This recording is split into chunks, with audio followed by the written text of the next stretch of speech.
Hey everyone, welcome to Reddit Readout. Today we are checking out True Off My Chest. Story 1. I'm close to the thing I've been waiting for at least 1.5 years and I feel nothing. It's hard to explain. Ever since day one of my relationship with her, we've wanted to be closer than we were on just a screen, and it's finally happening. I remember fantasizing about this for months and months, and in a short week it'll happen. But I just can't feel much of anything. I've been in a rough place, depressed and unable to feel much. I constantly worry I've lost my ability to love her. Did I lose the spark? Am I just depressed and I can't feel anything?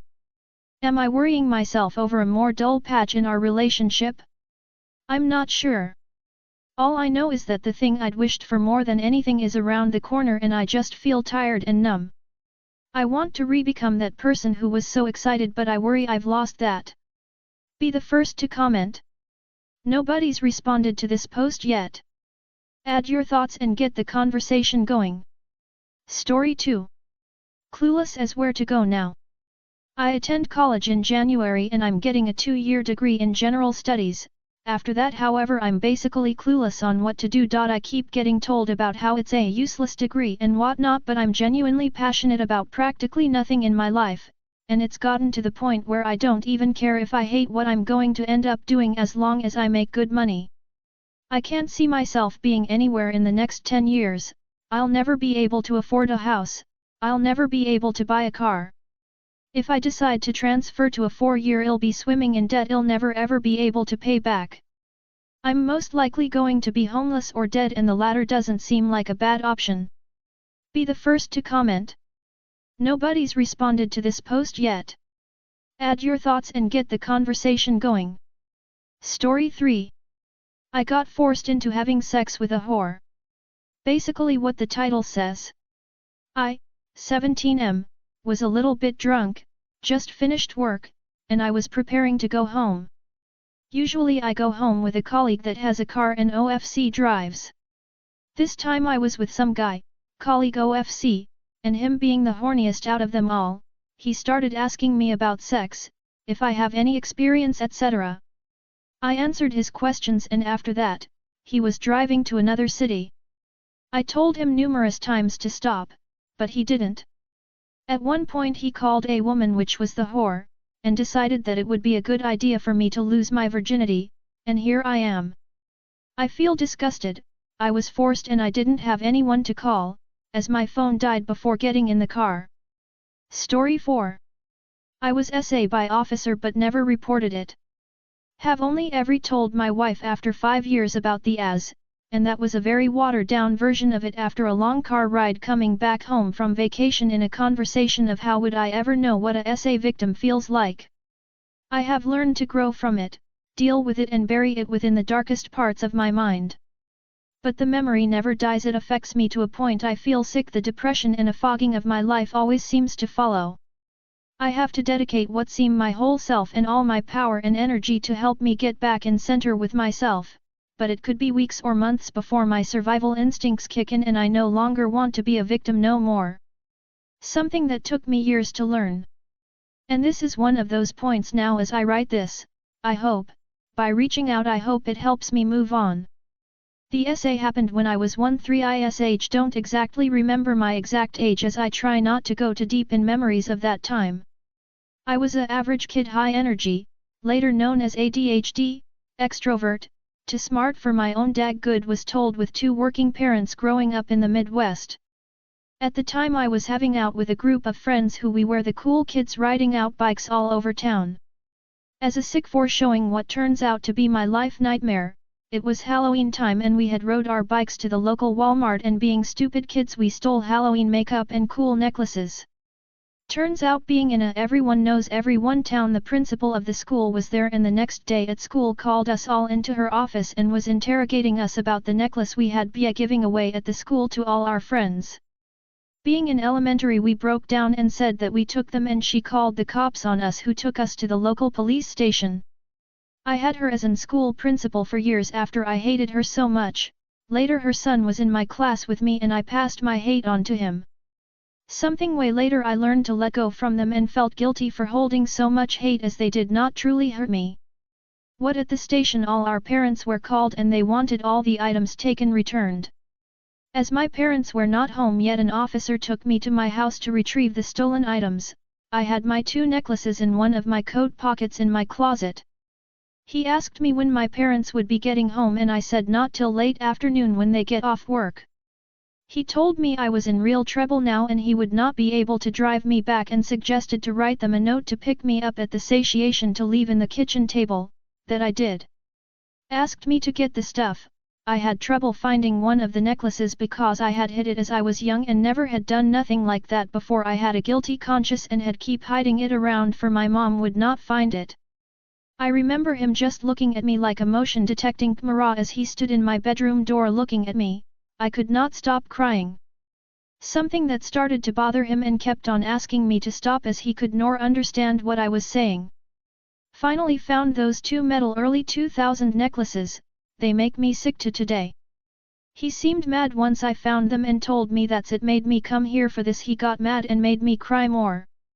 He asked me, I looked all wet of snot and tears, that I should change my clothes. I hesitated and froze. He noticed I did not want to change as he was staring at me and he said I had to because in case I was trying to hide anything. I was going too slow and crying too much, so apparently I needed help. He inspected me. Everything that followed seems more like a blur. He sat on my bed in my room in my house and SA me. When it was over he hurried me up and told me to finish dressing. I picked other cloths and then he stepped out the room as I finished changing. When I got out I was no longer crying. I could not speak and I just remember that he kept on saying how he was going to help me out not to get in trouble and not to say anything or I would probably be charged and sent to juvie, and also would my friend. Time is more of segments of fast forward glimpses seems like after that.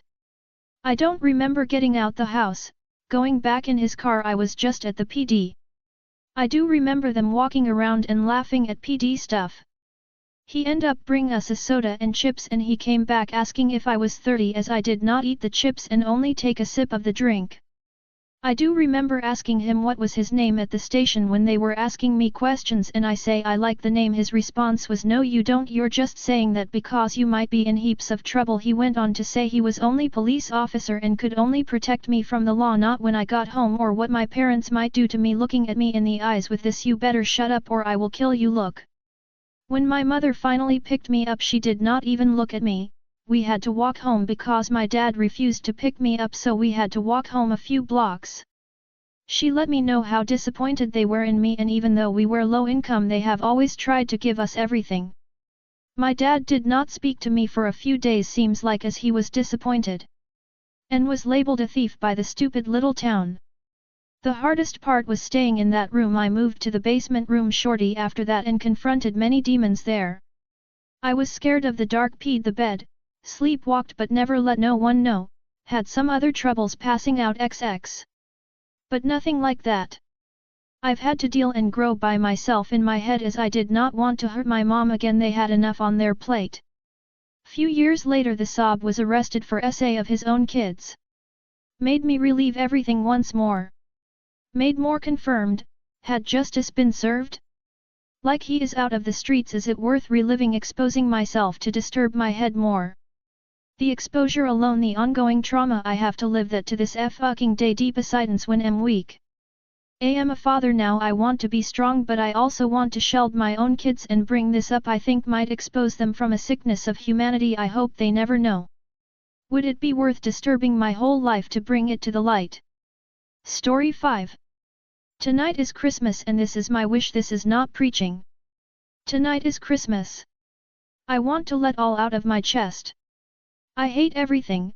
I hate my family way of thinking. I hate my brother. I hate how I look, my weight, my work ethic, my self-sabotaging. I hate how I am. I hate to have fall in love with my ex-girlfriend. I know life is beautiful but I'm not grateful for the things that I have. I wish to be more grateful, to appreciate more things, to surround myself with good people. I wish to let go my obsession with others such as my ex-girlfriend. I wish her the best life ever and more good things to happen to her because she owes me nothing, and I am wrong to hate her or to be jealous at her because she is doing better. I need to get my life together and work on my passion and my relationship, not her. She is not unique and special, I made her that. There is other women out there that deserve better my love and are really amazing. I wish I let out the grudge and hate I have on my bullies, my family, my brother, and have the strength to forgive them. I don't do that for them but for me to have peace and to move on because I deserve to have a good life. I wish to live a fulfilled life and I wish that others lived a fulfilling life. I wish to hurt no one, but to do a lot of good around me. I wish to love, and be loved. I wish to find true friendship, and love. I wish to give and to receive love. I wish to live a good life, and to never regret anything. When I'll look back at my life I'll say I have no regret. I wish everyone out there to let all the anger out and to move out because you deserve it also. Story 6. There's no need for any accountability in my life.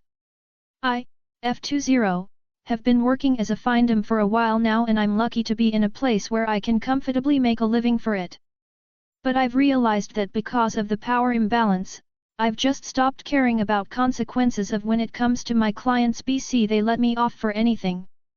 There's a client with whom I have a spending limit and I fully blew through it and hit his credit card limit while booking flights for a holiday, and instead of apologizing he was apologetic, despite it ruining his own holiday plans with him family. Or me telling my client who drives me around that I need him and then totally forgetting about it and him spending the night in his car near my house in case I called. It took my friends pointing it out that I've become a monster to realize that I've become that way, but it's been weird. My clients respond so positively to me being entitled, so it's like fueling it even more. What the point of this post is, I just realized that people want me to be a monster and apparently I'm already one. Story 7. Why is it okay for a woman to not want sex but not okay for a man?